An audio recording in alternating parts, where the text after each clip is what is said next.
Good afternoon. My name is Jörg Haas. I'm leading the division Globalization and Transformation at Heinrich Böll Foundation.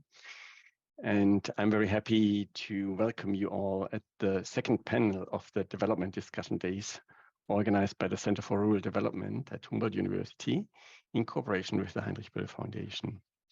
Our topic today is hydrogen in the context of bilateral energy partnerships of Germany. Since a couple of years, green hydrogen is all the rage. It is driven by two factors. We are arriving at a certain stage of the energy transition, at least in Germany, where the decarbonization of certain difficult sectors can't be postponed anymore if we are to meet our climate targets. And hydrogen plays an important role here. And second, the Russian aggression in Ukraine has deprived Germany and Europe of its traditional supply of fossil gas. And this left a significant gap that needs to be somehow filled. So why not make the move to green gases quicker, and which we need to make anyway? So these are the two factors.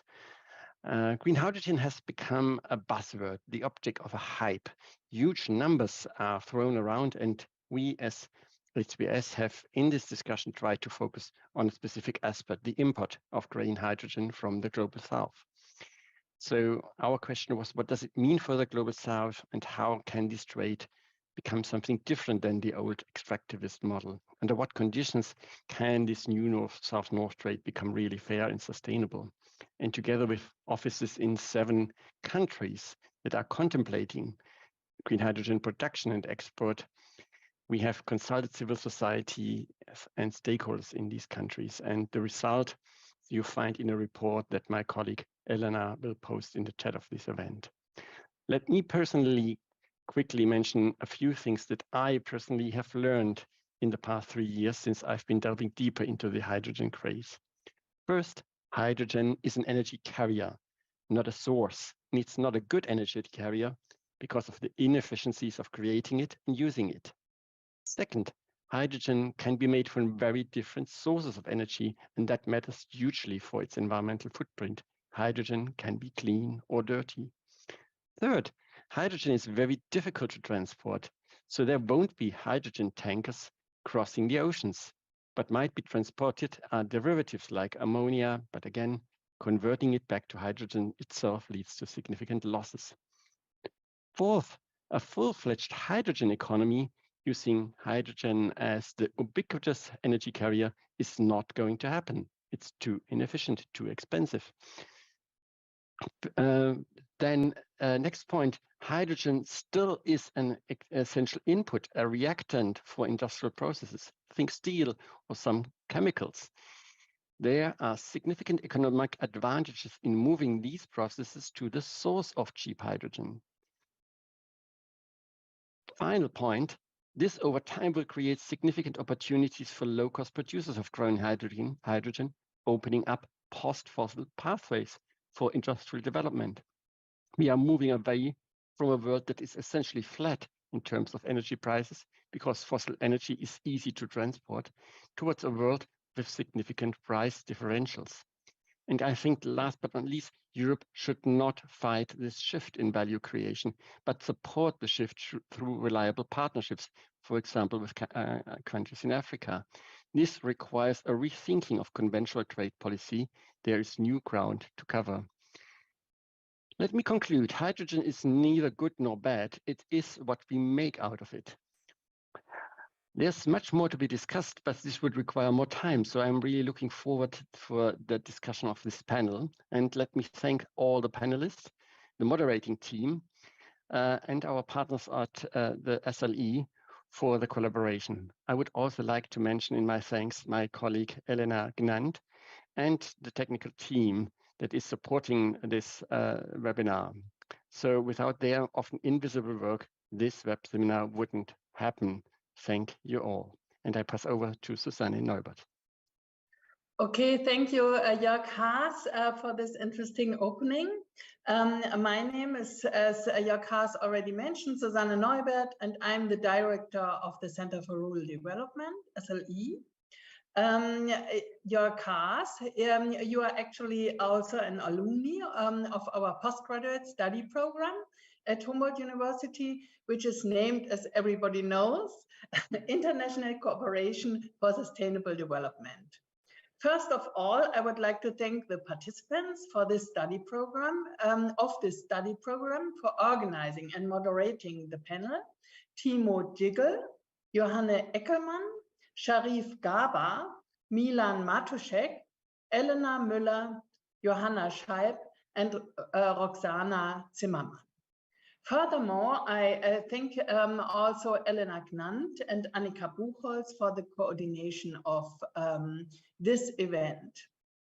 And of course, the whole event would not be possible in this way without the translators who will simultaneously translate this panel into German. With our discussion panels, we always try to explore highly up-to-date and highly relevant and sometimes also highly controversial topics in the field of international development cooperation. As you probably know, we had already another panel discussion yesterday about trade policies, and this late afternoon, we will also have another one about development cooperation in failing states like Afghanistan. But now we'll discuss for about 2 hours about the interesting debate on Germany's bilateral energy partnerships with African countries. The question is, are these partnerships planned in a fair way, or will these partnerships be only another form of grabbing again the resources from the global south? Only that this time it would be grabbing the sunshine. Is it possible to grab sunshine, renewable energy, or is it good for the two parties, the importer and the exporter, to have a deal with this sunshine? Thank you very much for listening and participating. Now I pass over to Elena from the moderation team.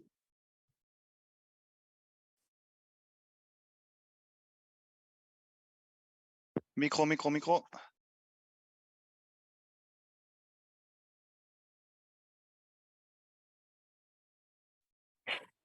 Sorry. Thank you, Susanne and Jörg, for the warm welcome, and hello and welcome on behalf of the entire organization team to the panel discussion, Grabbing the Sunshine, Perspective on a Just Hydrogen Transition in the context of Germany's bilateral energy partnership.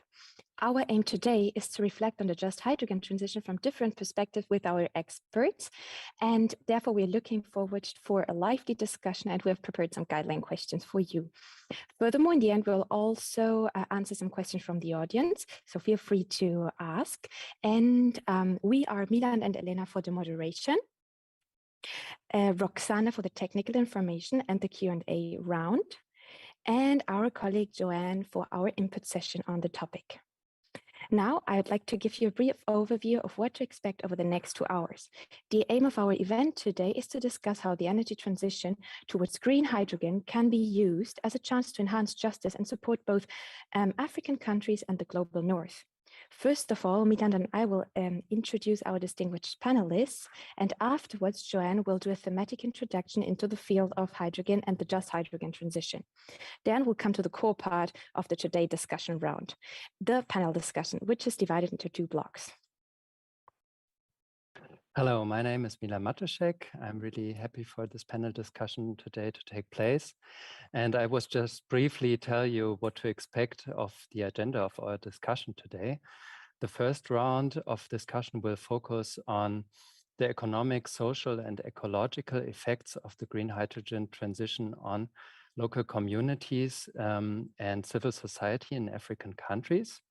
In the second round, we want to explore the question of how African countries are affected and could possibly benefit more from the hydrogen transition, and also the question what is actually needed to call it a just hydrogen transition. Thirdly, we discuss possible measures and measures and policies that could be implemented to facilitate a just hydrogen transition. Now I hand over to my colleague Roxana, which will introduce you to the technical part.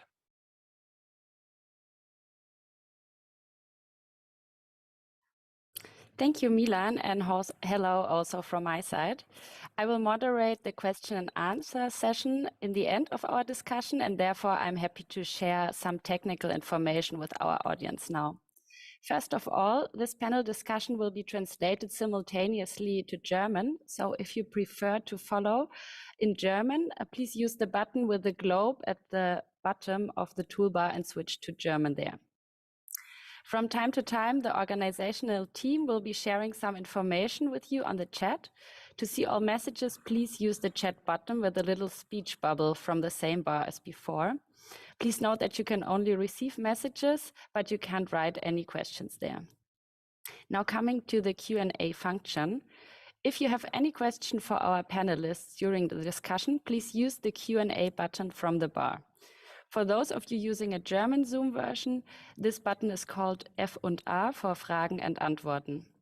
If possible, please state explicitly to whom of our panelists you're referring to with your question so that my job in the end will be a little easier. Thank you. The questions will be visible for the whole audience, and if you feel that you want to emphasize questions from others, you can do this by upvoting them if you click on the question. In our Q&A session later today, I will then post the question with the most votes, so be sure to ask and vote for questions during our panel. Please note that all these options are only available if you are using the Zoom desktop app. In order to make this panel discussion even more interactive, we will also use the tool Mentimeter to engage with our audience, but I will introduce you to this later on. And finally, I would also like to bring to your attention that at the end of our event, we will kindly ask you to respond to a short evaluation survey, which we prepared, and you will find the link in the chat. So far from my side, and I'm handing over to Milan. Thank you, Roxana, for introducing us to the technical features, and also Elena for your introductory words. Welcome. I want to say now welcome to our panelists, and first to Mrs. Alexandria Hotz. You are joining us today from Johannesburg in South Africa. Hello and welcome. Thank you very much for having me. Mrs. Alexandria Hotz is a passionate feminist organizer and committed activist that believes in radical anti-racist, anti-capitalist politics. She's also a part-time scholar who has an interest in works on decolonization, gender, sexuality, race, land, and gentrification, and is completing her master's at the moment of philosophy degree in human rights law. She holds experience as a campaigner within social movements and NGOs, from labor and trade unions to student organizing. As the South African lead organizer at WOMAN, which stands for the Women African Alliance, she works with allies to support movement building and action around mega extractive projects, green extractivism, and visioning of ecofeminist development alternatives to the neoliberal extractive model. Thank you for being here today with us. Mrs. Hotz, due to electricity cuts, will maybe, hopefully not, but maybe not always have the internet connection to be with us during the whole discussion, but we hope the best. I continue to say hello to Mr. Emmanuel Bianco. Welcome. Hello. He's joining us from Abu Dhabi today. He's a program officer at the IRENA, which stands for the International Renewable Energy Agency. And he's the lead author of IRENA's Green Hydrogen Policy Guides, which present in an organic way the main policies to support green hydrogen transition from niche to mainstream. And Emmanuel's contribution also includes the analysis of the renewable energy market in Southeast Europe, auction design, heating, cooling policies, and the renewable energy policies where he also gained experience in the IEA, which stands for the International Energy Agency. He has received a master in nuclear and energy engineering from the Polytechnic School of Turin. Thank you for being here with us today. Thank you. I should like to welcome Anton Hufnagel. Hello and welcome. Hello. Anton Hufnagel served as a Deputy Director for the Bilateral Cooperation on Climate and Energy at the Federal Ministry of Economic Affairs and Climate Action. Previous positions include the German Embassy in Washington, D.C., the Federal Ministry of the Environment in Berlin, and JP Morgan in London. He has studied in Mannheim, Paris, Moscow, and Odessa, as well as in Vienna, and holds graduate degrees in economics, statistics, and philosophy. More recently, he graduated from the Hertie School of Governance in Berlin, and where he had full scholarship from the Federal Ministry of the Environment. Thank you for taking part in the panel discussion today. Now I should like to Thank you for having me. Thank you. Now I hand over to our colleague Joanne for the interesting presentation to get us a common understanding on the topic of the just hydrogen transition. Thank you, Elena.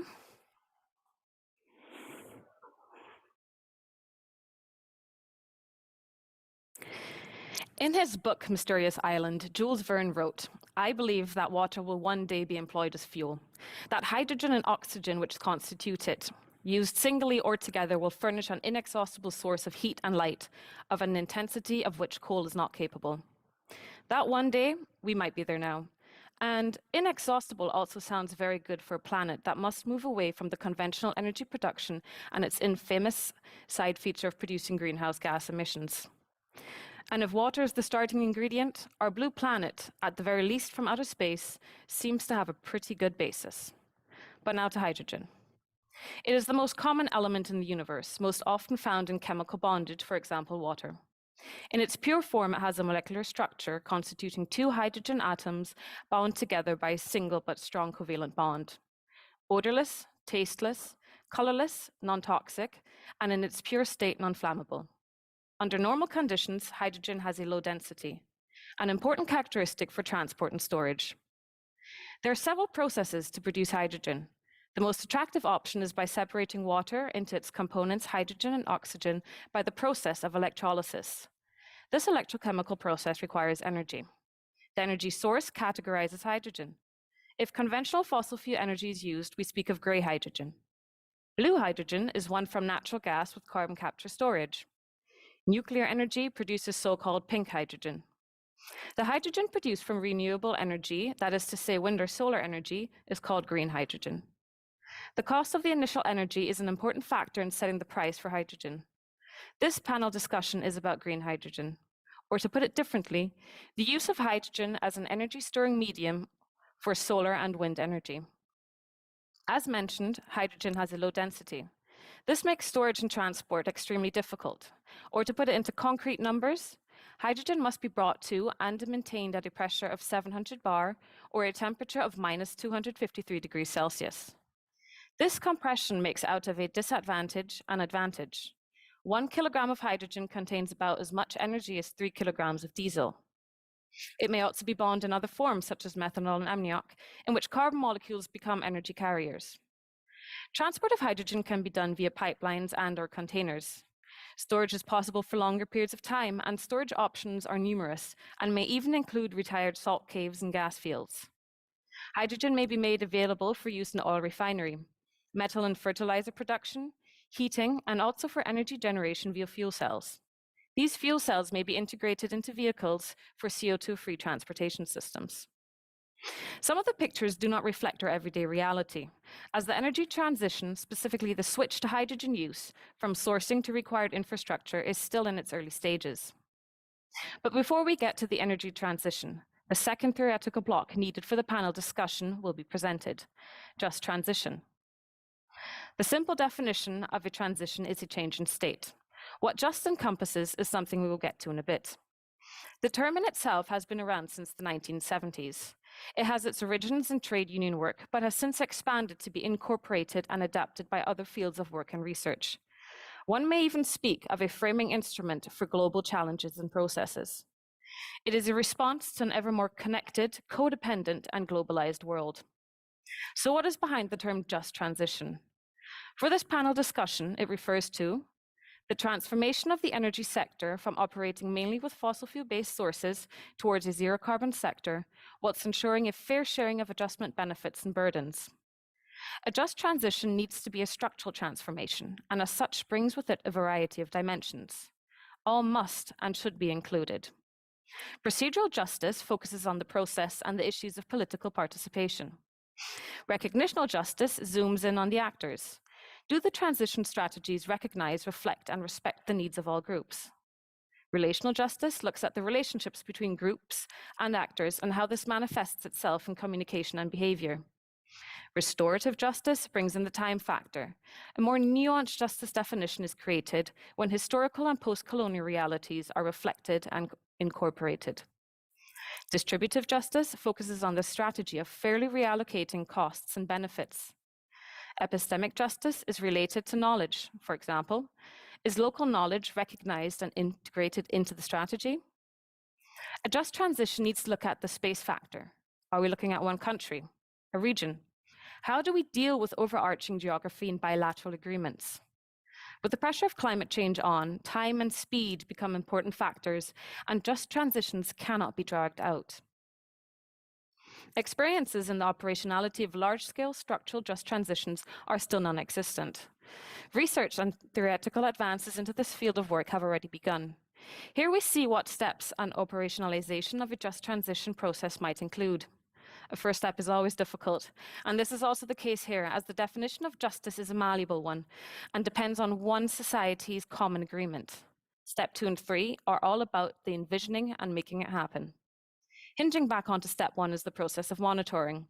This is because the definition of justice is in itself prone to reinterpretations when external changes outside or inside the strategy box occur. And changes are afoot, and currently also happening in Germany's energy sector.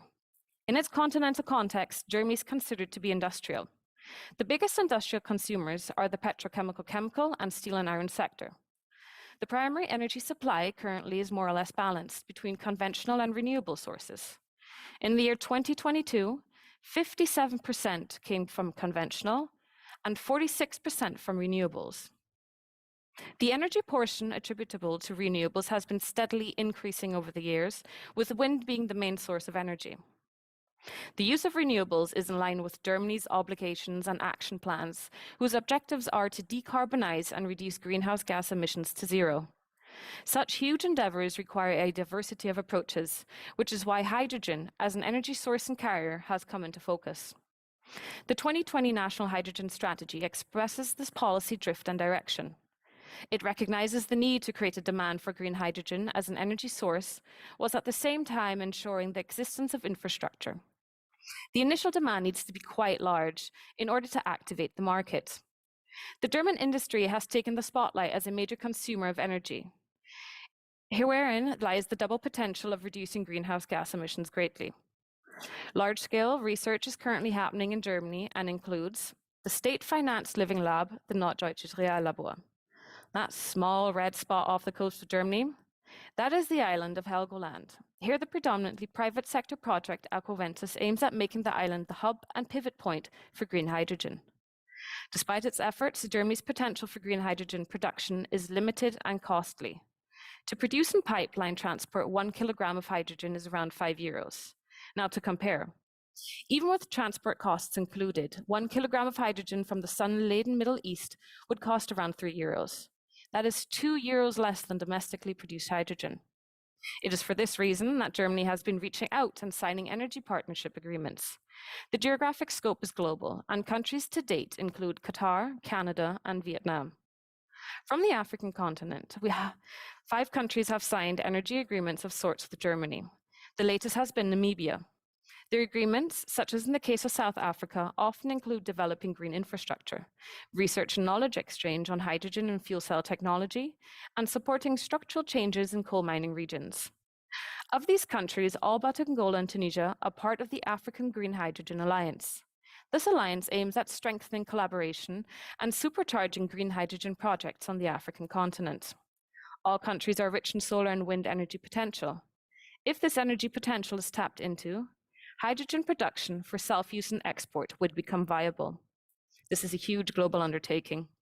And at national level in producer countries, it would require ensuring that, for example, South Africa's coal power plant employees are not left behind, ensuring South Africa's population does not suffer from large-scale power outages, that Namibia's population gets access to clean, renewable energy, and Morocco's few freshwater resources are not depleted. And what role Germany can and should play remains to be seen. Transitions in the global economic order are coming. The global challenges afoot are too looming to ignore. How the transition in the energy sector plays out can and could say much about future transitions. Thank you for your attention. And with that, I pass back to Elena and Milan. Thank you, Johanna, for your very interesting presentation. Now that we have a common understanding of the topic, I would like to address our panelists to give a first opening statement on the following question. What impacts of the hydrogen production are expected in African countries, and how do you understand them in the context of a global just energy transition? Please, as Mrs. Hotz, could you give us a first introductory statement to the question? Thank you. It's a very difficult opening statement to give in a minute.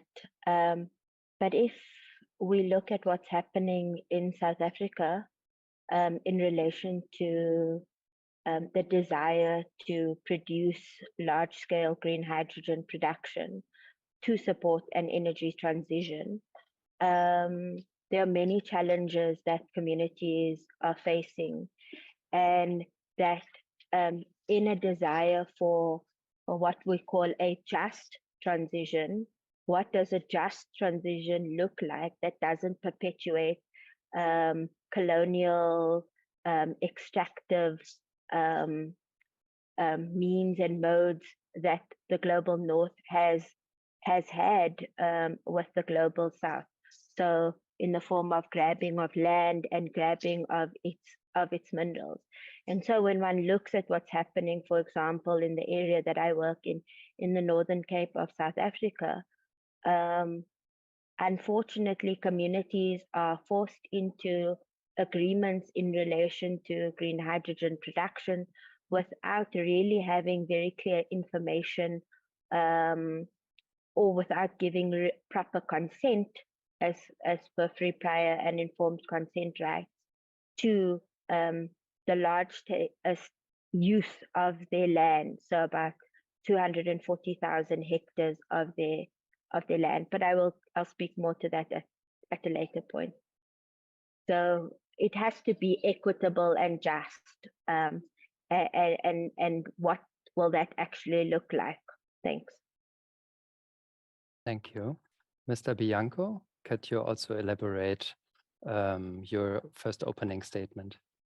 Thank you. I mirror Mrs. Hotz's idea that it's a very complex topic, and the impacts of hydrogen production on local communities are multifaceted and depends on many factors. And we could spend many hours and trying to dissect all of them, because we're talking about direct and indirect benefits. So the result will never be complete. But let's keep it simple. There are a few benefits that are, let's say, some low-hanging fruit. And for example, the access to water. Now, hydrogen, as we know, needs water to be produced if it's green hydrogen. And what we are seeing also in parts of the IRENA studies is that most of these projects will be fueled by desalination plants. And desalination plants are usually much larger than what is needed for hydrogen production, even for a gigascale hydrogen plant, which means that in many cases, hydrogen plants, hydrogen projects are being sold as water projects to give access to clean water to communities in regions that are water stressed nowadays.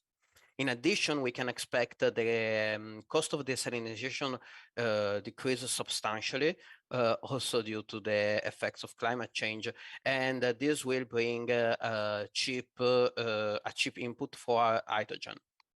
So this is the first potential benefit. The second is grid energy access. Now, a renewable energy plant, a giga renewable energy plant connected to an electrolyzer is not providing access by default to a local community. But there are two aspects here to be considered. One is the fact that the policymakers, the local regulators, can foresee provisions for part of the energy to be connected to the grid and provide clean energy access to local communities. And the second is that these projects could be the first large projects in certain countries that do not have experience with renewable energy projects, which means that with a stable offtake of their electricity, they will start investing in those countries, and it can open the door for more renewable energy projects in areas that are usually not receiving a lot of attention, and assist in both the decarbonization of the current power grid or energy in solutions for energy access issues.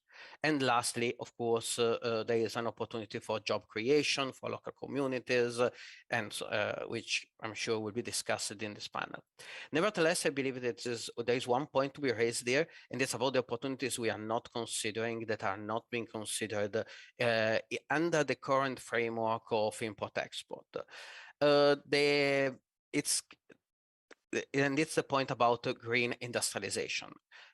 Cheap hydrogen, a bulk generation of cheap green hydrogen in certain areas could attract new industries, new high-value industries, manufacturers that could produce not hydrogen or ammonia, but steel and fertilizers, and if not the other products. And the current framework is a framework that foresees this high-value production happening in the global north, but it's not stated. It's not a promise for the future. The future can be very different, and it's important to understand that the framework can change, and we could consider a different future. Thank you. Mr. Hufnagel, what is your opening statement to the question I posed in the beginning? Thank you, Milan. I don't see my video, but hopefully you do. I do want to start by differentiating between the climate and energy partnerships that were mentioned in the presentation at the beginning. You could see some of the I think I can start it now. Perfect. Here I am. You could see in the presentation that some of these energy partnerships are quite old, 10 years by now. The primary purpose of the energy partnerships, or the climate and energy partnerships, as we call them now at BMWK, is not hydrogen exports for Germany.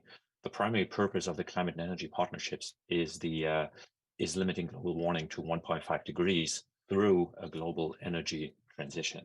I think that needs to be differentiated. So in the climate and energy partnerships, we discuss all aspects of the energy transition. More recently, especially in the wake of the Russian aggression against Ukraine, the war of aggression there, energy security has become a growing theme of those conversations that we have with partner governments, but it's by no way the overwhelming theme there. But we really discuss the entire energy sector and what it means to transform that sector towards a 1.5 degree system. Also, we are ramping up a global hydrogen economy at BMWK, because we realize that even when we have grabbed, to use that term, all of our own resources, when we have realized 100%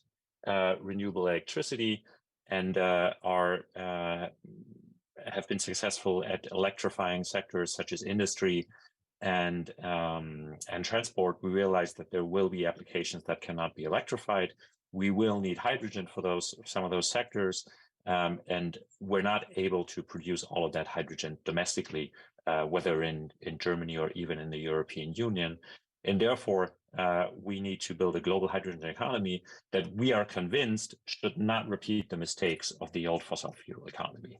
Again, we in Germany have been made to feel some of the mistakes of the old economy, especially since February of 2022. We have been certainly under an energy attack from Russia. We and many other nations in the world, especially in the global south also, have felt the energy crisis that has shocked the world and many economies. And when we are looking at this global hydrogen economy that we're building, we definitely want it to be very different from the fossil fuel economy. What does that mean? We certainly want it to be more diversified, and that's opening up a greater role for many economies in the global south that are very rich in these resources. So the renewable resources such as wind and solar, but then of course also water that will be needed to produce hydrogen. And we want this global hydrogen economy to create opportunities for development in the countries where the hydrogen is produced. So I think Emanuela has mentioned this. In order to produce green hydrogen, you need green electricity first. Green electricity or electricity in general is an issue in some of those countries. We've heard Alexandria talk about the blackouts in South Africa. Many countries are not just suffering from blackouts, but many communities in the global south don't have access to electricity, period. We know that a renewable energy economy can solve those issues, providing access to electricity, providing access also to green hydrogen and its derivatives that can be used within those countries. And that's going to create development opportunities for those countries. When those have been realized, we're also interested in seeing some of that hydrogen reach our shores. But it's up to these countries to decide how they are going to use their own resources. We will be dependent on imports in green hydrogen. That's a message we're sending out to the world, not just here on a panel, but through actual funding that we're providing for pilot projects for the production of green hydrogen all over the world.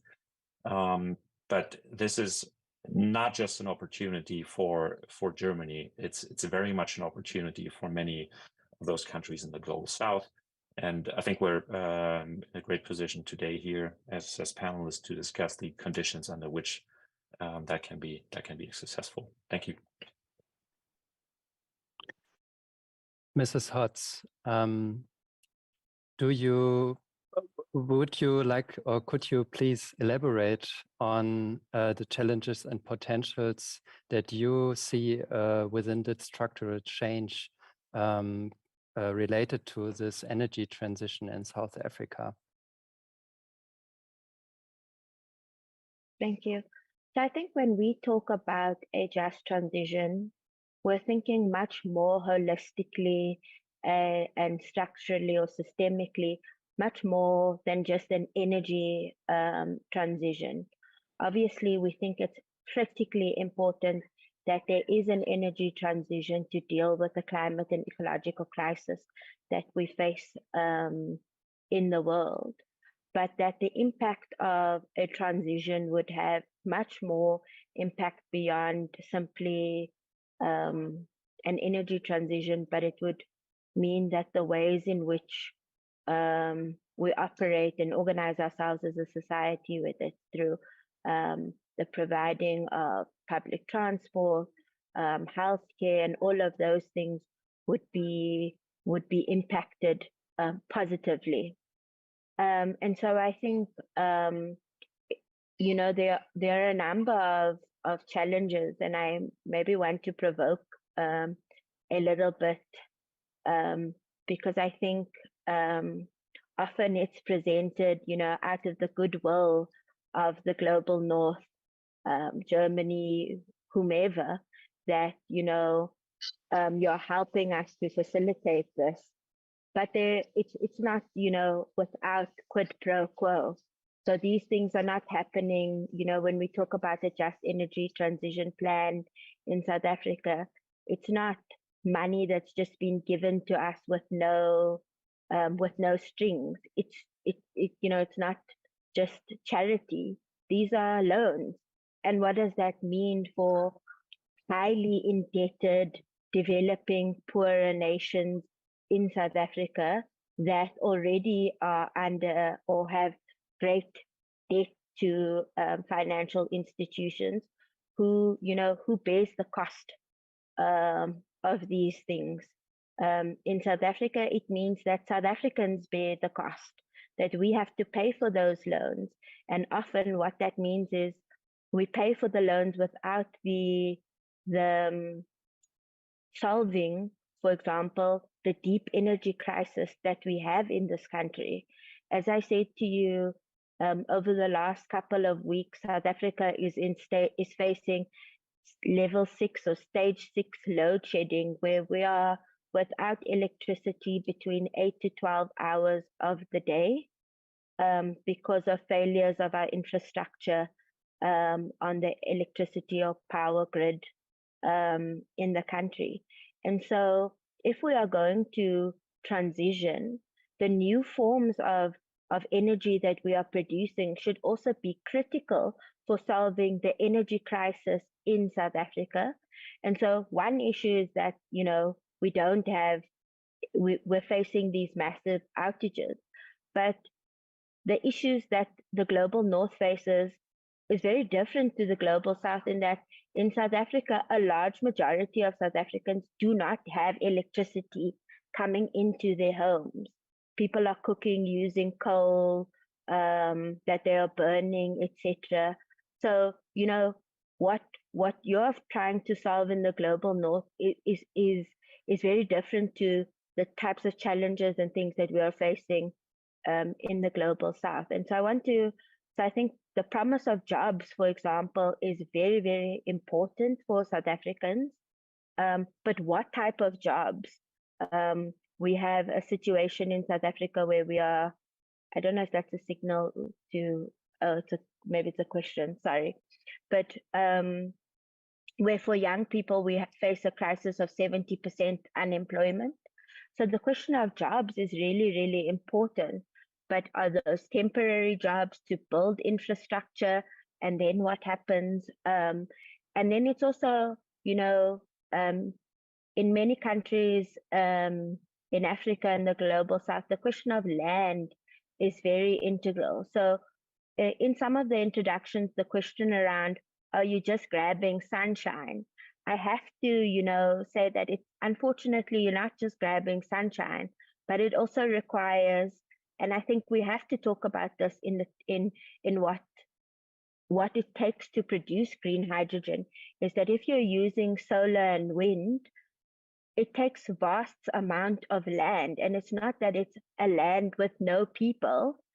We have people and we have different ways in which we are using our land, whether it's for farming, grazing our animals, etc. And so it means that the implications of kilometers of solar panels and wind has certain implications.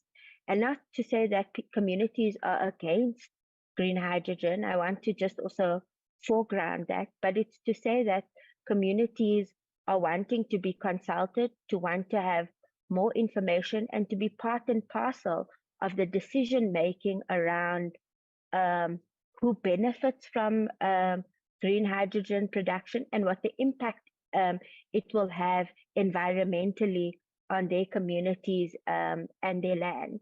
And also to just say that the way in which it is presented, that that this isn't going to start with some intensive mining. For example, you see many transnational corporations in South Africa and globally looking for platinum and other green green minerals or metals to support the energy transition. So it's not as if it's initially just low carbon intensive. The platinum sector and the manganese sector, for example, which are the biggest in South Africa, at the moment is currently quite carbon intensive. So maybe I should stop there for now. Sorry. We're getting first insights in the problem that seems to be here, the large and complex problem. Mr. Hufnagel, I would like to know what you think about this issue of, let's summarize it maybe as, like Sandra Hott said in the beginning, the perpetuation of colonial extractivist structures that are in place. Yes. Thank you very much for your input, Alexandria. Lots of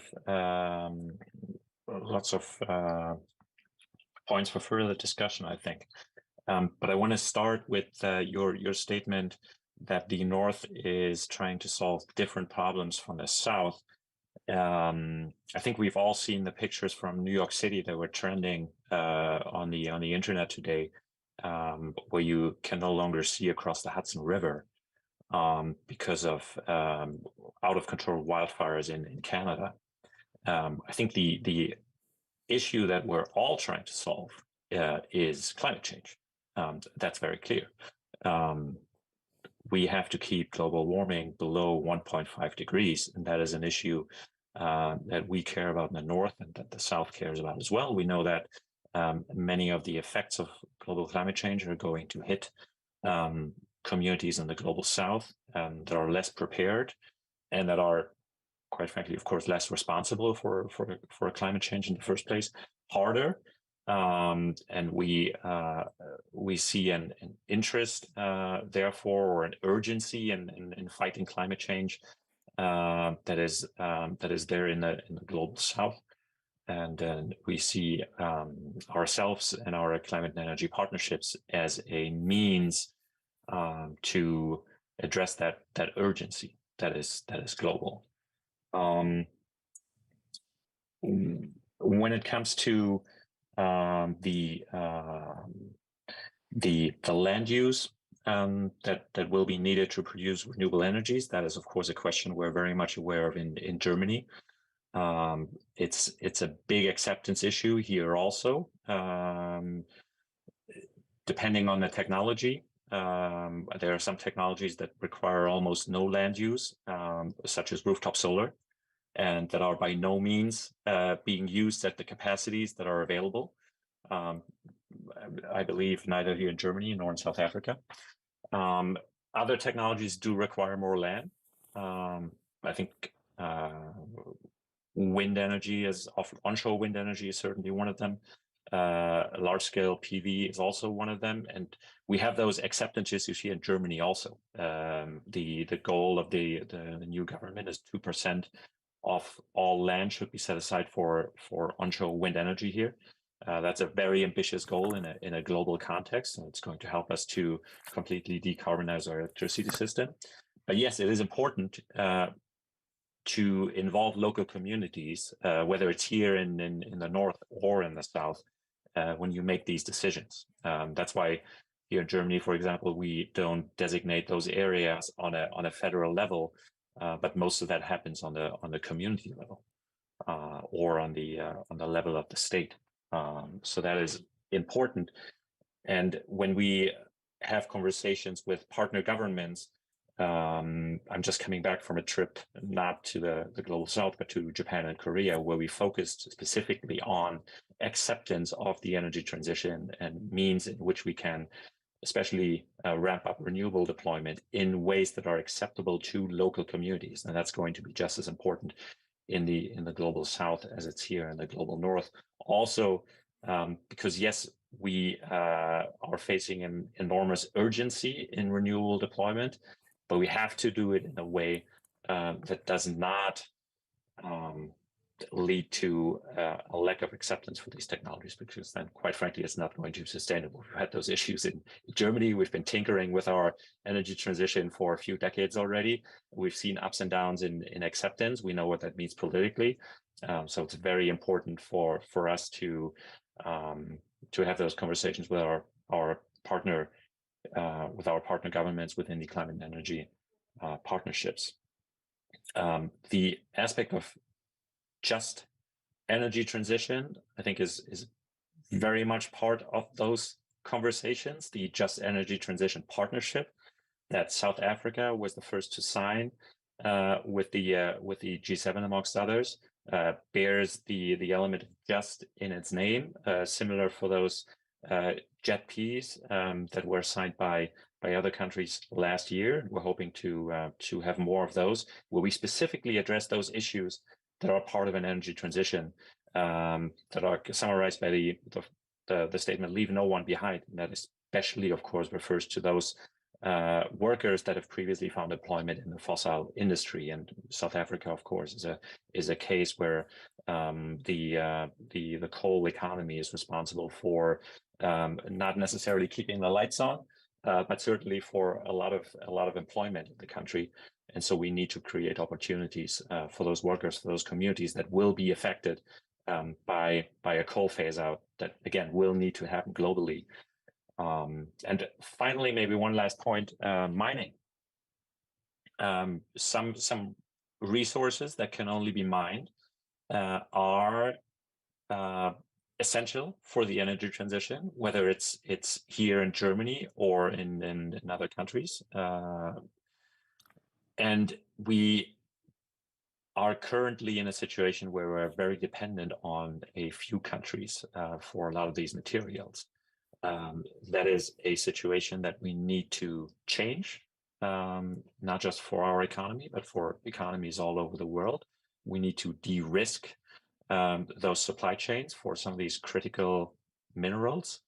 And that means that we're going to increase mining in the global north, but also in the global south, but it's going to be a different kind of mining.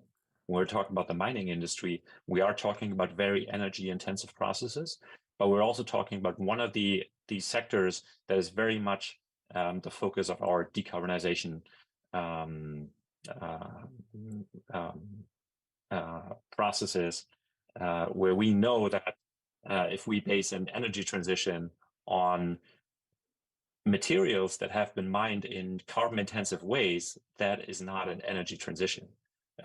Especially when large German businesses are looking at their supply chains, what is happening right now is that they're asking their suppliers to show them pathways towards decarbonization. That's not just the case for German companies, that's the case for many global companies.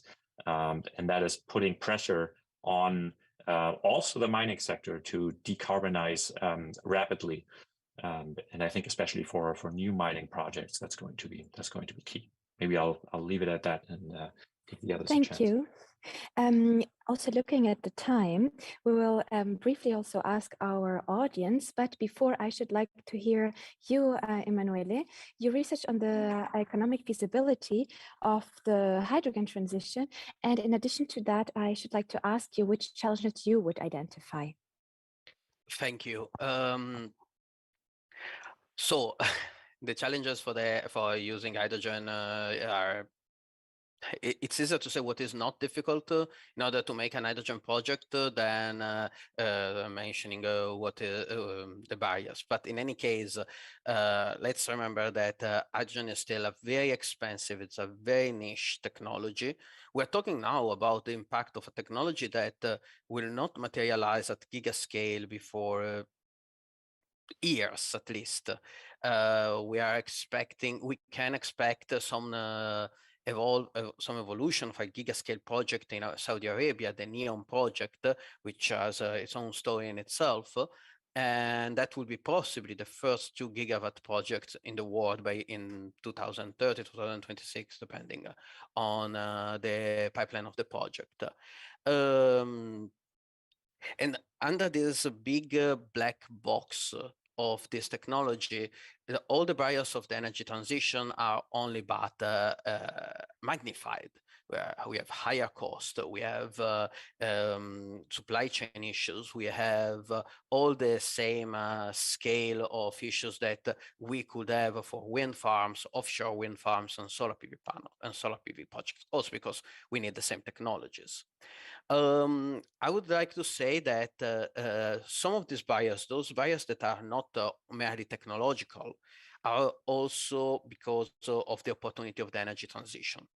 Now, this transition, this industrial evolution is an opportunity, it's a once in a century opportunity to not repeat certain pathways, certain way of doing things, policy making wise, civil society wise, etc. For example, as Alexandria mentioned, we need to involve everyone. The energy transition will not happen if some people are alienated from it, if they receive a false information, if they receive, if they feel that the energy transition will happen on their shoulders to benefit the few. And this goes back to a topic that is discussed in political science and that could be an important topic for the energy transition, that is the simple stakeholder engagement. Now, in many cases, stakeholder engagement happens in informal ways or in ways that are not structured and thought of. And this proved that in this way, power dynamics are only but repeated and magnified. If not everyone is involved in decision-making processes, we lose voices. And if we lose voices, we are only creating the field for other people to fill this void with a large number of informations that would basically slow down the energy transition in the global north as in the global south. When people do not understand the challenge that we are in front of, not the challenge of the energy transition, the challenge of climate change, the catastrophe that we are looking for, they can easily be drawn to think about aspects of the energy transition that could not, that are not perfect and that will be magnified under these lenses. There are a lot of good news because the importance of the energy transition has brought knowledge to be created to understand the actual size of the challenges and to compare the world where coal is mined versus the world where more rare earths are mined, and to see the different impact, see how different the impact is and how less and less damaging, also with keeping the same dynamics that can be improved will be. So we have the opportunity to make it better, but in the meantime, we also could have a better world. Land usage. Let's remember that grazing, agriculture can happen together with solar PV and wind. Agrivoltaic is not sci-fi, it's a very simple way of producing solar of installing solar PV systems that allow grazing, allow agricultural production, if not improve agricultural production in the face of particular higher solar irradiation. Wind farms, yes, they are huge and they span 2 square kilometers, but at the same time, if you've ever been in one, you can work in that field. It's not lost land. There are agricultural lands, there are grazing lands. It's not a place where you can build new urban centers or villages because of the noise and the disturbances. But it's not lost land. And when you see these graphs that shows land usage of nuclear versus land usage of wind energy, you have a lot of misinformation.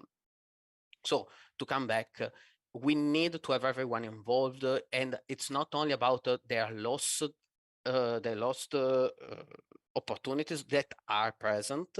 It's also about informing everyone about the actual challenge we have in front and the opportunity they have. And in order to do so, stakeholder engagement is capital.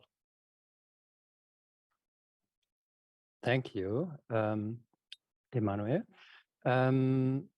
Alexandra, I think Emmanuel were talking about that everyone should agree, and that no one should be left behind, and also that people should not be alienated, and should understand the problem of climate change, and so on and so forth.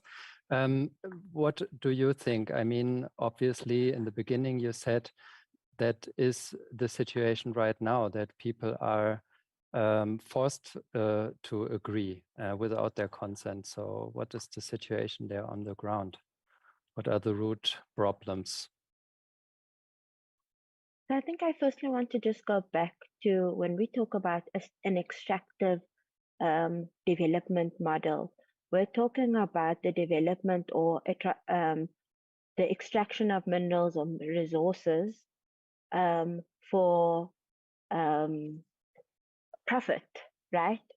And when we are talking about the energy transition, or what the energy transition is envisioned by, whether it's a state like the South African government or the German government or whomever, I think Emmanuel spoke about capital as being a stakeholder.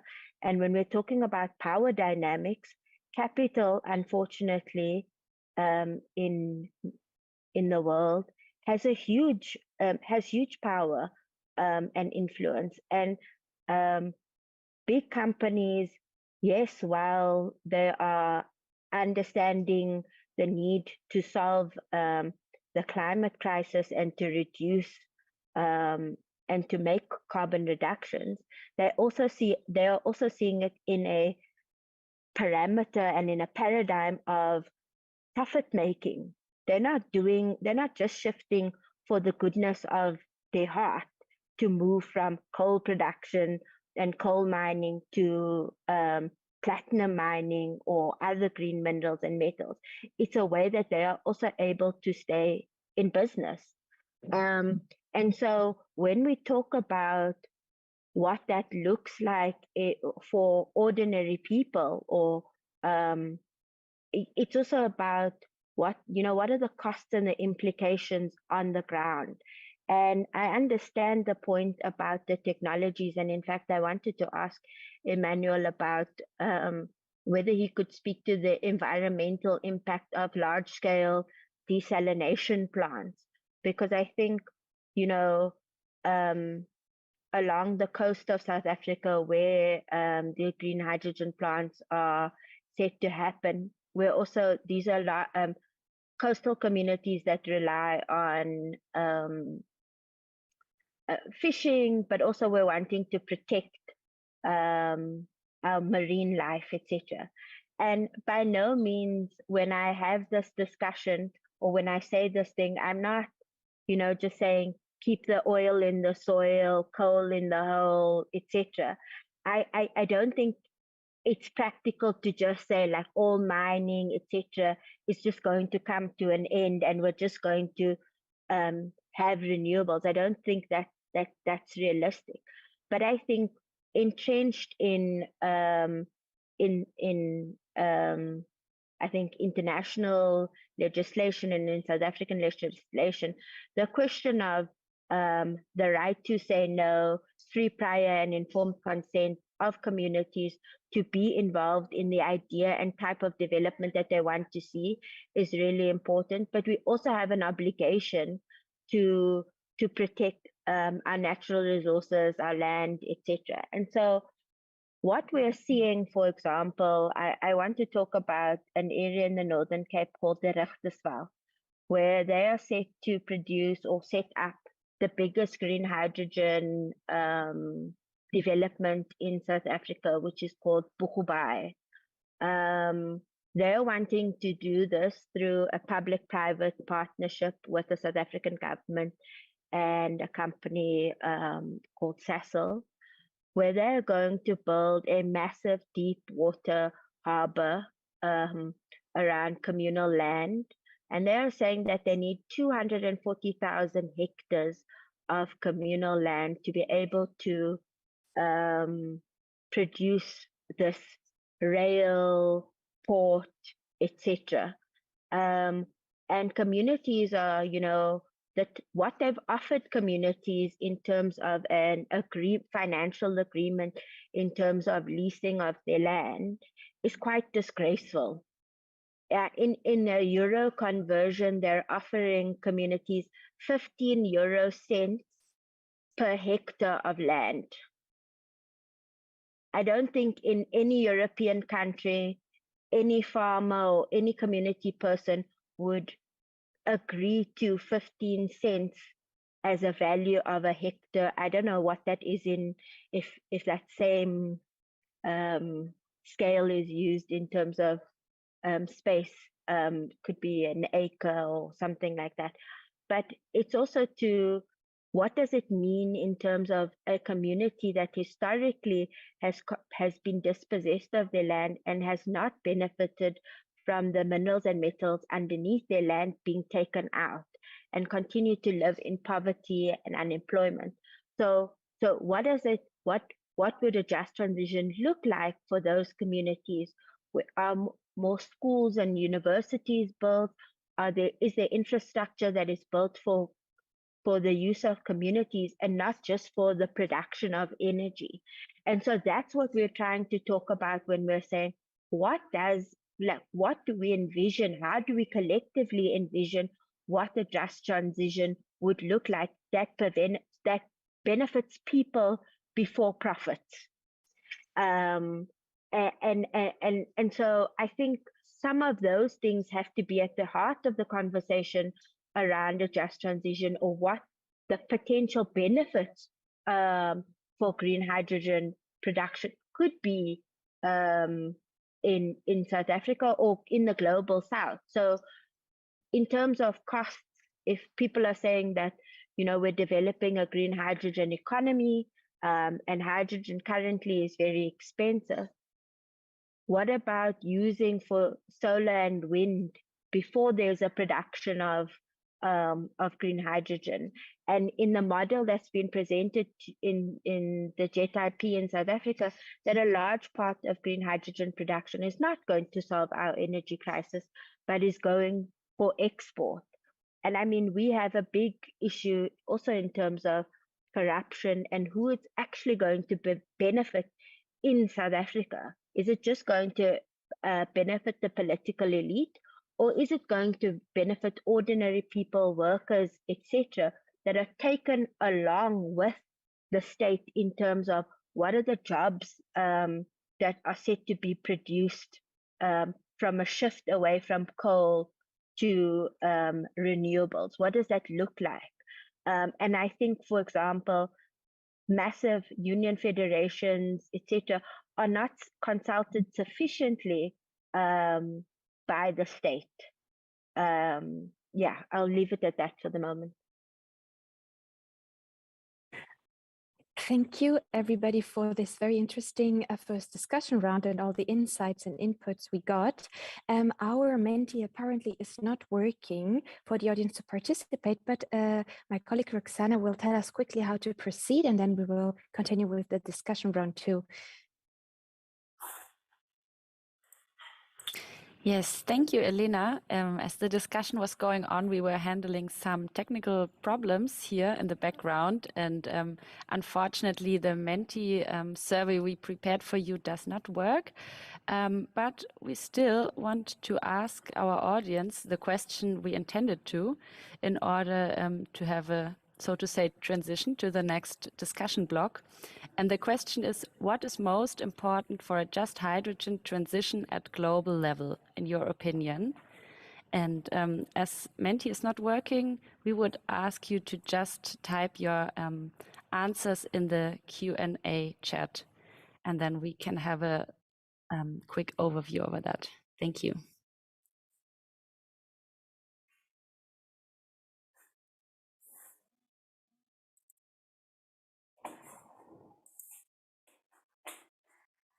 So I think that the audience is still thinking about the question, but I hand back to Elena for the results. Bum, bum. So far, we got here share of power, that it would be very important in order to have a just transition, the share of power, as Alex, you already mentioned before. And I think this brings us also to the second discussion round, which will try to analyze the pathways and possible measures towards a just hydrogen transition and what is needed for this development. So maybe I should like to ask you, Mr. Bianco, that you or how would you consider that a just hydrogen transition could look like, so that producing countries on the African continent and also their civil society can benefit from it? And also regarding the question if it would be helpful that countries like Germany with a huge consumption should rather try to reduce their excessive energy consumption. Would this be also a necessary way to go, and how would you reflect on it? Okay, that's a couple of good questions. Start from the second part about the consumption. Now, when we're talking about hydrogen, reducing energy consumption is more often not the main answer, because we're talking about using hydrogen as a feedstock, in particular for steel makers and fertilizer producers. Of course, every industry can become more efficient and could reduce the energy input needed, but we cannot change the formulas of ammonia, for example. We still need a certain amount of atoms to do an atom of ammonia. Now, the question is about if we can make our material consumption more efficient. So to consume less steel, consume less fertilizers. And that's a billion-dollar question, so trillion considering the size of the industry, and definitely that's a way to go. I would like to add that the current framework where hydrogen is exported to the developed world is a sort of artifact. I mentioned this in my opening statement. We needed to consider a bit of the history. When in 2018 and then in 2021, Japan and Germany published their hydrogen strategies, they said we will import hydrogen. And after that, we had the first export-oriented hydrogen strategies that are a completely new thing in the policy world. Chile said we are going to install 40 gigawatt of electrolyzers and we're going to export it. And immediately after, Colombia said something similar. And then more and more countries had the same idea. Why, if there are going to be this huge market, also the EU strategy came with the 10 megatons objective by 2030. There is a huge market. Let's join. Let's go into this market. And at the same time, the global north countries are fighting, trying to fight carbon leakage. But at the same time, they're making the effort to maintain their industry local. And they're informing their local stakeholders, don't worry, we're going to need a green industry. Everyone needs to be carbon neutral. We are going to stop extraction of coal, gas, oil in the future, but you can stay here because we're going to give you green hydrogen. And the government is moving towards at that end. And it's cool. It's an industrial policy making. It's the return of industrial policies that already was registered in 2008. However, we have to remember that this is only part of the possible story. In order to reduce the consumption of hydrogen in certain countries, part of that consumption could be allocated, in particular for new industries that will be needed to support the development of, for example, to support the development of the global south. Steel makers and fertilizers could be allocated in areas where energy is cheaper. And just to think, this is not sci-fi. This is exactly what happened for 200 years. Industries have moved where energy was cheaper. The aluminum smelters have always moved where hydropower was present. Steel makers moved where coal was present. And only when the cost of transport became cheaper, we then had the so-called death of distance, when basically an industry could be located closer to their clients instead of closer to their resources.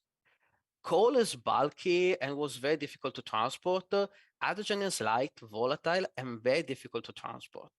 And while for coal, we found cheap solutions, that same cannot go very quickly for hydrogen.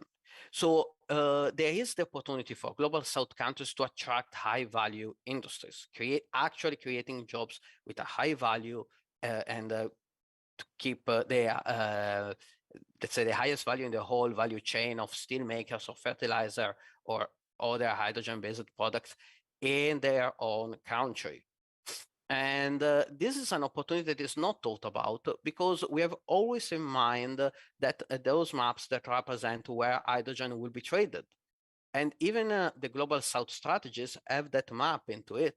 So there is an opportunity to think differently, but we'll need a different frame.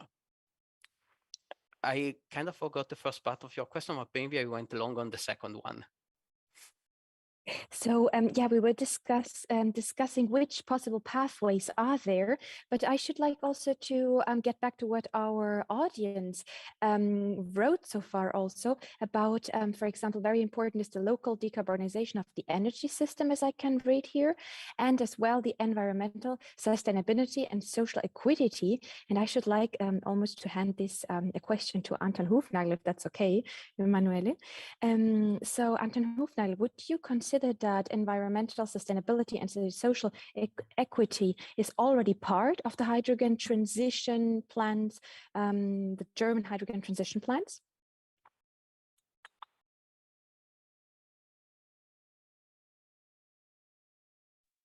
It very much has to be. So yes, we as BMW UK, but also other ministries, are funding the what we call the PTX Hub, which is a global think tank platform, basically, that is looking at specifically environmental aspects, for example, of the global hydrogen economy. Again, it's an economy that does not exist yet, but as we are creating it, Emanuele mentioned some of the uses of hydrogen that are already currently being used. For example, fertilizer production. Of course, at the moment, that is mostly gray hydrogen that's being used. This will, of course, have to be one of the first industrial applications that will decarbonize through green hydrogen. But when we're talking about the global hydrogen economy, we're talking about many more uses in industry, for example, and other hard to decarbonize applications. Global shipping, aviation will eventually be based on hydrogen and its derivatives. So as we're building this global hydrogen economy, we're very much looking at environmental sustainability and helping our partner countries to create regulatory systems that will address those issues. And we're doing so in many partner countries. The PTX Hub has 20 partner countries around the world. In many of those countries, companies from Germany and other countries are also pursuing hydrogen pilot projects. So as we're putting these pilot projects on the ground, we're also installing a regulatory framework that addresses environmental sustainability, because it is not easy. A deployment of renewables has its own environmental issues. We're talking about nature conservation, for example, land use. When it comes to hydrogen, we have the additional issue that we do need water. A lot of these regions are arid. Water needs to come from somewhere, and it needs to be done in an environmental sustainable way, and not just environmentally sustainable, but also socially sustainable. So in many of these cases, the local communities also simply have drinking water poverty. And if we think about desalination, then those problems can be addressed as well. I'd like to mention that currently a delegation from Namibia is here in Berlin for German-Namibian bilateral government talks. and the big project there that is underway, also with the involvement of a German company, very much pursues desalination not just as an answer to the water needs of hydrogen production, but also of other water uses for the communities there. I quickly want to address the issue of where those industries going to be. Of course, we have an inherent interest in keeping industries here in Germany. Also, the energy intensive industries. It's true that some of these industries have evolved because of energy supplies that were very close. There are numerous examples, I think, where we, for example, in the petrochemical sector, we see many large petrochemical facilities that are very, very far away, have been for decades, from countries that are actually producing oil themselves. So I think it's not necessarily a given. But I think the opportunities for industry, for use of green hydrogen in a lot of these countries in the global south present themselves. Some of those opportunities might be a little further away because they require great capital investments. Steel making, I think, is one of those fields. Other industries where you will need hydrogen derivatives, we very much support them through our projects, that they will eventually create opportunities in the global south. I think right now, Kenya, for example, is looking at ammonia production from green hydrogen, and then to create fertilizer. The fertilizer industry globally has been shaken very much by the Russian war of aggression. If countries that have not previously been able to can now create opportunities in that field, that is tremendous. Another field, the aviation market is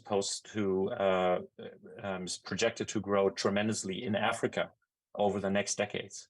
If Africa is able to supply that aviation industry with its own sustainable aviation fuels made from green hydrogen produced in Africa, that's a great opportunity, and it does not interfere with our industrial policy at all. So I think there will be more opportunities for all of us to create these decarbonized industries of the future. Thank you. Thank you, Mr. Hufnagel. I want to address now Mrs. Alexandria Hotz. We are slowly coming close to 2 o'clock. So I also saw, Emmanuel, your hand was raised up, so maybe we can make it that both of you can say something. In my question to you, Alexandria, is now in the German National Hydrogen Strategy, it is stated that the cooperation should take place on an eye level. And the maybe, provocative question, what does it mean to you? I mean, you already elaborated on issues around that, but maybe you could specifically address this question.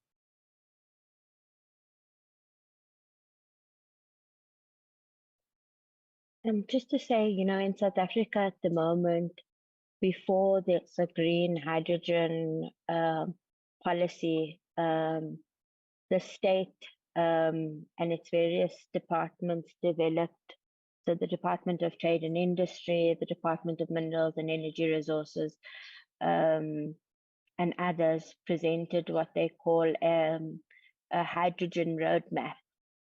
So it's a hydrogen economy, but it's,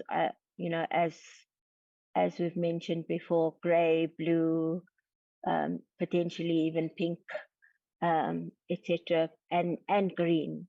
And what's currently happening at the moment is that small local economic agencies within the country are developing what they call a green hydrogen master plan that they are workshopping as we speak, actually, in communities in the Northern Cape without any, it's a draft. And so we haven't seen these policies as yet and what it looks like in terms of costs, in terms of, and so I agree. I think these are also, in some instances, these are country specific. So in South Africa, the state has a particular way of or vision of industrialization and development. And so in terms of extractive industries like mining, etc., they have developed what they call special economic zones, which for the production of green hydrogen will cut the red tape around the environmental impact assessment requirements that are needed, but also it will give a tax rebate and to the company that will provide who will develop the green hydrogen, while the state pays for the infrastructure for the infrastructure needed for the production of green hydrogen. And so I think we've been having many discussions about the proposed JET IP that has been presented to us by the state. And there is a presidential climate commission, which endeavors to try and consult with communities with very, very little resources given to this commission to be able to, sufficiently consult with communities around what is a just transition and what does it look like? Where the $8.5 billion that has been invested in South Africa for a just transition, where is it going to go? And so I think, the questions around power in a global context mean and I think for the South African government, I think the South African state thinks that's an equal partnership with, whether it's with the German state, whether it's with the Development Bank, whether it's with the US, etc. But I think in reality, where the global north is at in terms of a transition and where the global south is at is we're very far apart. And we are not, and so I think these are very high level conversations that are involving states, and civil society is kind of left in the dark. And I think what we have been pushing for in South Africa, and we've also been meeting and discussing with German activists and colleagues, but also European activists, etc., is around how do we build solidarity across the global south and the global north to really ensure that what we mean by that we develop what we mean by a just transition, and that we put pressure on our states to ensure that this happens. Although I think that whatever pressure we put on power, the balance of power is not always in our favor and makes some of these challenges very real. Yeah.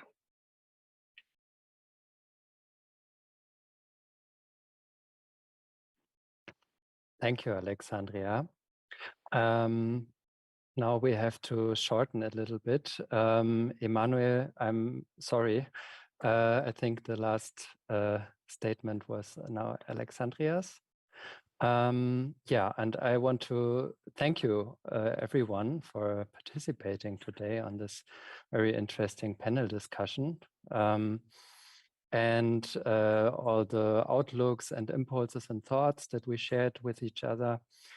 I also want to say thank you to our dear audience that you were listening attentively and also putting questions in the chat. Also, as well, we want to say a big thank you to the Heinrich Böll Stiftung and the Seminar for Rural Development. And I'm sorry, I think I went too far. I think I hand back over to Elena then. Yeah, thank you so much for all the discussions. But nevertheless, we have many questions in the chat, and I think we will come back now to what our audience asked so far. You could rate the questions, and now Roxana will proceed with presenting the questions to you, dear guests. And yeah, I shall think that maybe we can still come to some of the points we had no time now to discuss. Thank you, Elena. And yes, I'm happy that we still have time to address some of the questions from the audience. As the panel discussion was going on, there was a lively posting and voting in the chat, and I'm happy that we can address some of those now.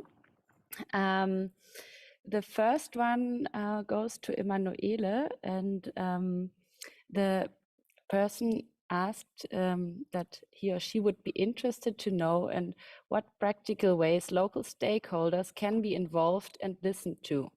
It seems to deteriorate into a buzzword, but how can we actually make sure that local communities have a say? That's a very good question, and as I mentioned, it's a topic that is being more and more studied in political science. The main thing is to try to not recreate the same dynamics of the past. When we diagnose that local communities are not listened enough, this means that it's mostly because of biases and now stakeholder engagement act. Are designed. For example, technical tables may not be, even if very transparent and open to the public, may not be the best way to engage with a wider population.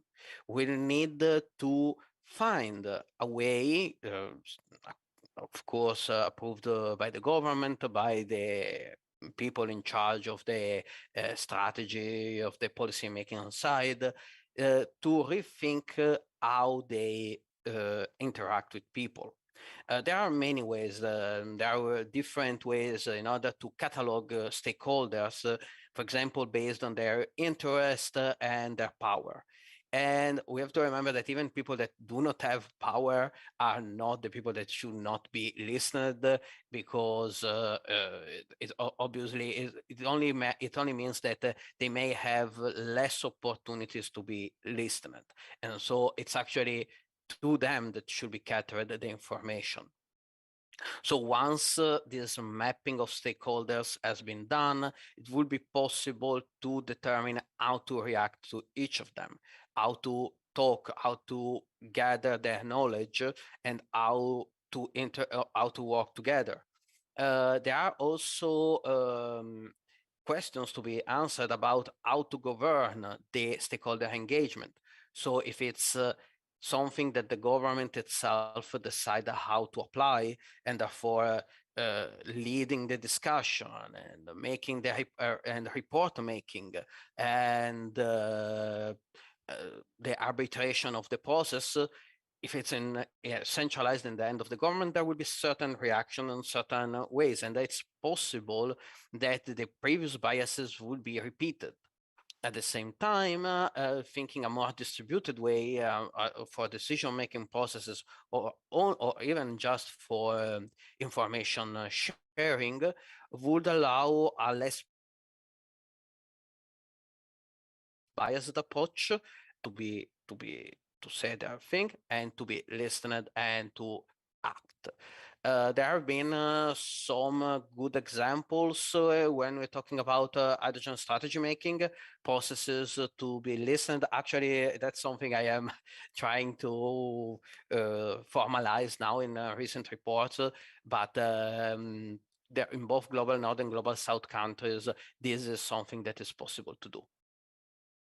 Thank you for this exhaustive answer. The next question is posted not to a specific person, so maybe anyone of you who feels the call can jump in.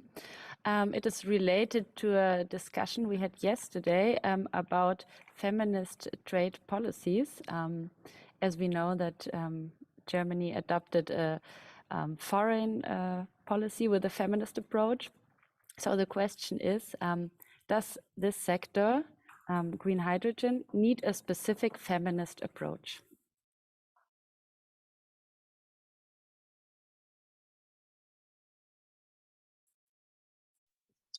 I was going to say ladies first on this one, but I'll jump in quickly, and then maybe Alexandria or Emanuela want to add something. We definitely do. We need a feminist approach to the energy sector overall. I think numbers from IRENA show that in the oil and gas sector, there's about 20% women, even less in management positions. In the renewable sector, it's about 30%. But that's not enough. And we see that those companies that are being led by women, or where women are taking a role, are in many ways better than those companies being led by men. That is with regards to, for example, their decarbonization policies. Companies being led by women have more ambitious decarbonization policies overall. There's a lot of research done on this. Through our energy partnerships, we do encourage network opportunities among women from Germany and partner countries. I have not been allowed into any of these, but as I said, I've just returned from Busan in Korea, where we hosted a woman in the energy sector breakfast, where women from Germany and Korea exchanged on the difficulties they encounter in the energy sector. And that, of course, applies to the energy sector overall, not just the hydrogen sector.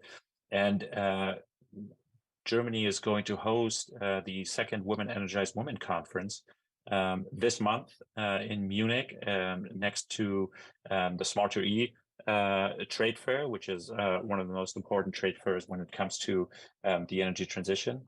We're expecting hundreds of women who are working in the energy sector, yeah, we hope to create a networking event that's going to increase the role that women play in the energy sector overall, and of course also in the hydrogen sector. I think it's a problem that very much applies to the energy sector overall. I was under the impression that in those newer technologies in the energy sector, for example, renewables, the situation would be very different compared to oil and gas. But in the first meetings, since I've been involved in this field, I was struck that there were also a lot of male-only panels, a lot of male-only CEO meetings, etc. But it's certainly something that we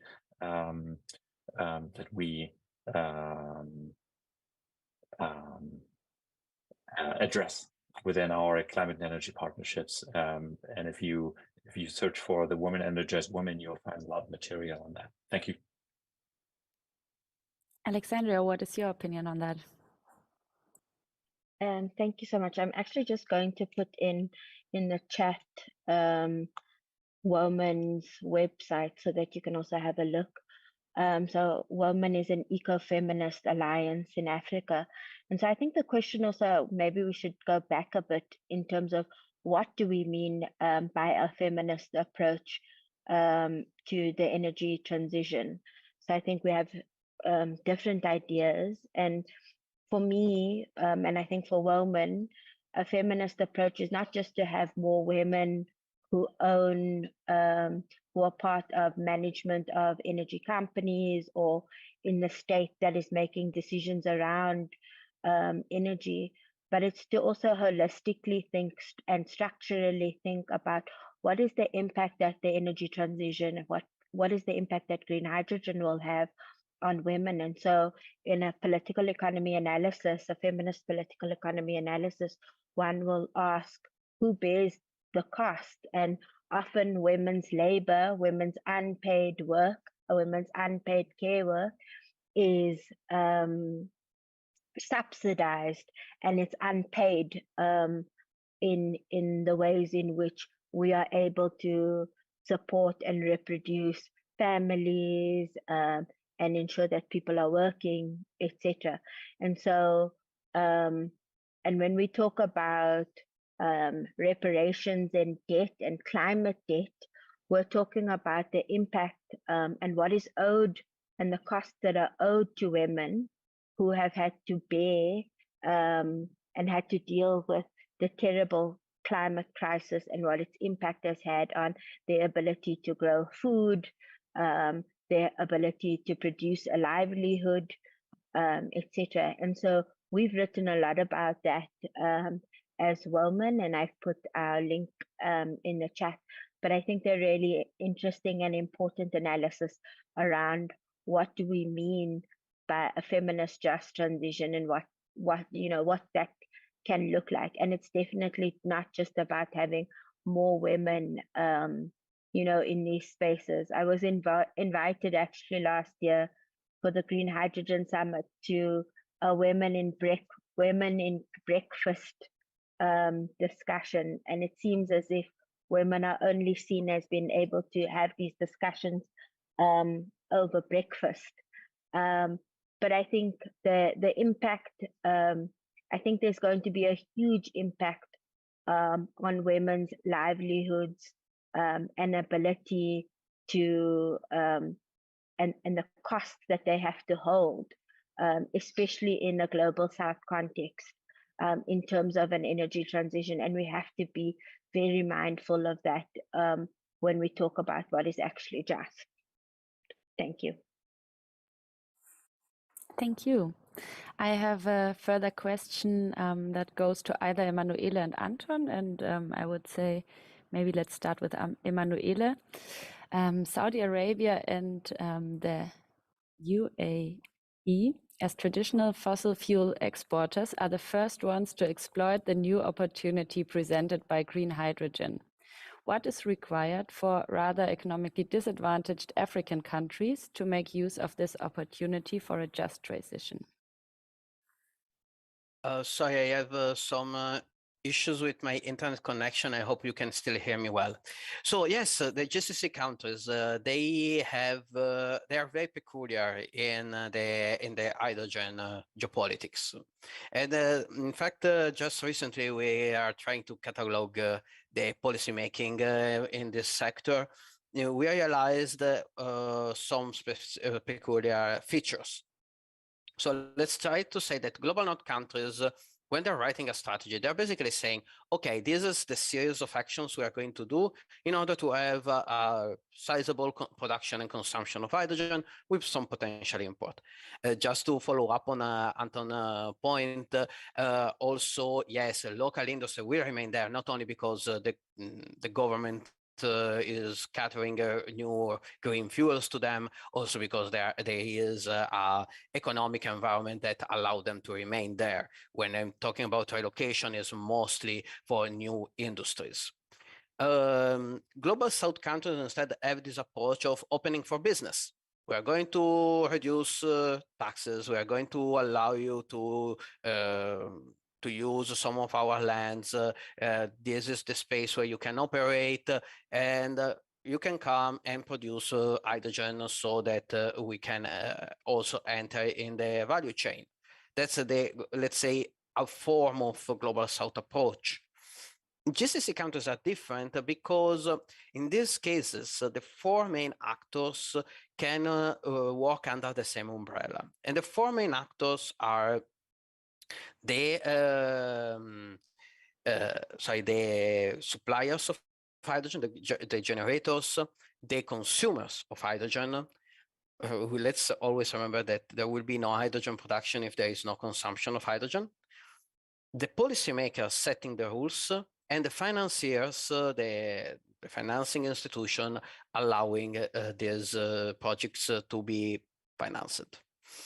And in the GCC region, these four actors are all under the same umbrella because most of the industries are owned by the government, and they can operate at a much faster rate compared to other industries in other parts of the world. And that explains the push for giga projects in this region.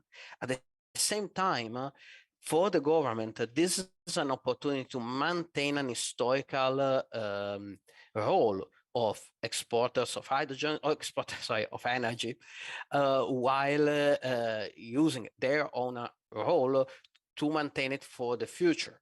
But I must say, the discussion here is pivoting a bit more toward local consumption. So there are still projects that push for the export of hydrogen, but there is a realization that local decarbonization is something valuable, in particular the local decarbonization of industries and the creation of new opportunities. And this is also pushed by the carbon border adjustment mechanism proposed by Europe. So yes, GCC is pushing to become an hydrogen exporter, and is likely to be among the first to achieve this result with the assistance of the government, but they will also pursue the decarbonization of their local industry. What we hope is that this large usage of renewable energy will trickle down and will also assist the decarbonization of the power sector, with a larger potential this region has to decarbonize it. As Emanuele has already answered extensively to that question, I want to pose a last question to Mr. Hufnagel, and it revolves about the national political context in Germany. The audience sees a discrepancy between inner German national politics and international agreement signs. So at the global level, Germany advocates for hydrogen, the 1.5-degree target of the Paris Agreement, but yet nationally, the current three-party government is having difficulty in finding a consensus on nuclear energy, for example. The question is, how can Germany assume to honestly be an advocate for a just hydrogen transition? Should they not change something about their approach? So first of all, yes, we have a three-party government. This is a result of the last election, and therefore simply democratic expression of the sovereign, the German people. And yes, those three parties occasionally disagree on certain aspects. Those three parties do not disagree on the nuclear phase out. As of today, Germany has phased out nuclear energy. The last nuclear power plants went offline in mid-April, as was agreed between the coalition partners. And therefore, we did have a short extension of nuclear power beyond the original phase-out date by 3.5 months, due to the energy crisis, due to, again, the Russian war of aggression against Ukraine. But there is no disagreement about the role of nuclear energy between those three parties that form the current government. Yes, there are disagreements occasionally, but there's also no disagreement on the energy transition. There's no disagreement on Germany's decarbonization goal in 2045. And I think this government in just the last year and a half has not just pursued an international policy that has put climate change at the into the utmost focus, but our national policies have in no way fallen short We have reformed almost any law you could think of in the energy world to make them compatible with our short-term 2030 goals. 2030 is no longer a long-term. 2030 is coming up very quickly. We have ramped up the build-outs, the build-out trajectories for wind offshore, for wind onshore, for solar. We have drastically cut back on regulations when it comes to permitting and planning, especially for renewables. Our government has said from the start that the energy crisis that we've experienced since February of last year will not be solved through fossil fuels, but will have to be solved through a buildup of renewable energy. The 50% renewable energy is in our electricity supply right now, not yet in our energy supply. I think the first presentation there made that small mistake. If we were at 50% of energy supply, 2045 would be much easier to reach when it comes to decarbonization. We're at 50% of electricity supply. That already helped us tremendously in the energy crisis, helped to keep prices low for electricity. And as we progress with our domestic decarbonization agenda, international cooperation remains important for our own energy needs. Yes, I think this is what a large part of the discussion today was about, but also because the 1.5-degree goal cannot be reached by us alone, but will be reached through global cooperation. Thank you. That was a very clear statement.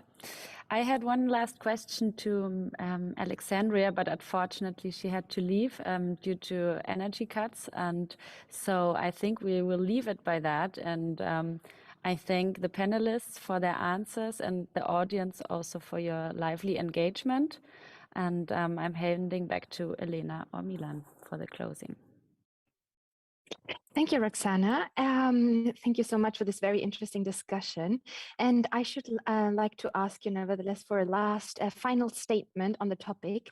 And even though Alexandra Host is no longer here, but maybe you, Anton and Emanuele, could nevertheless still give us your main idea or notion you should like the audience to take home today, and maybe just in 1 or 2 sentences. And yeah, maybe you can start, Emanuele. What would you like the audience to take home today? It's a difficult point, but everything that we heard today matters. The energy transition, or even just the hydrogen transition, the green industrialization, is not happening in a vacuum. Anything we are doing in the energy sector has trickling down effects in everything in the social world, in the economy, and finally on Earth. The previous energy planning and energy protection activities were very blind to their long-term effects. And I'm not talking only about climate change, also on the effect on people, the effect on the environment, and so on and so forth. As I say, the energy transition is a one-in-a-lifetime opportunity to make things different. And we can take it by putting everyone talking together, having the holistic approach, and understanding the long-term effect of our current decision. Anton Hufnagel, what would you want to share as a final thought with the audience? Yes, thank you. I think what became clear today, if that wasn't the case before, is that hydrogen is difficult. There are many obstacles in the way of creating a global hydrogen economy that is truly beneficial to all. Again, is just, leaves no one behind, and is environmentally sustainable. We're not just dealing with the climate crisis, we're dealing with the triple planetary crises of climate change, of biodiversity loss, of pollution. And any solution that we find will always have to address all 3 of those crises. And there are a number of ways in which a global hydrogen economy could endanger any of these goals if it's not done the right way. I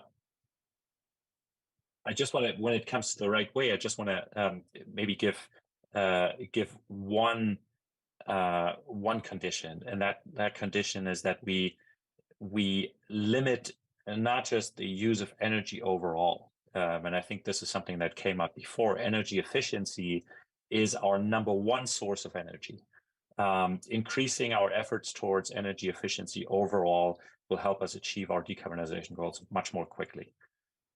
And allowing electrification to decarbonize as many applications as it possibly can will limit the amount of hydrogen that we will eventually need, and will limit a lot of those difficulties that will be part of of ramping up a global hydrogen economy. There are many uses of hydrogen already that we will need to decarbonize, where currently gray hydrogen is being used. We will need green hydrogen to fill those use cases ASAP. And then there will be certain applications where we know that electrification is going to be very hard. There are other cases where electrification is going to be so easy that it would be a complete waste to use hydrogen in those cases. I'm talking about individual mobility, I'm talking about heating, I'm talking about cooling. I think all the strategies that foresee a role for hydrogen in these fields, or electricity production, for example, that all of those strategies that foresee a role of hydrogen in these fields will need to seriously question themselves whether that can be done sustainably on a global scale. Maybe that will be my finishing remark. Thank you.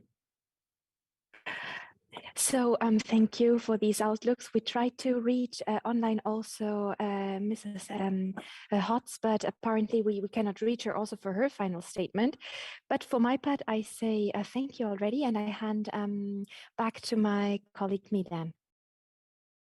Thank you, Elena, and sorry for the confusion in between about the timekeeping.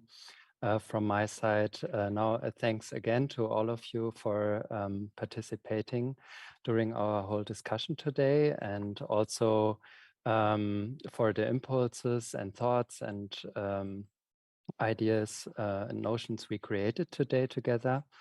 I also want to say thank you to our audience for their attentive listening and also their participation, and also I say thank you to the Heinrich Böll Stiftung and the SLE for giving us this platform and possibility to discuss the topic today.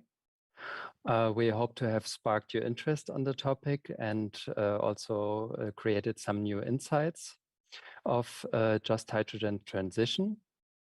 Please now remember to respond to our short evaluation survey. You can find the link in the chat. And yeah, now I wish you, or we wish you all the best and a very good afternoon, and enjoy the next panel discussion on international cooperation in Afghanistan, which will take place today as well online between 5 and 7 p.m. Central European Time. Goodbye.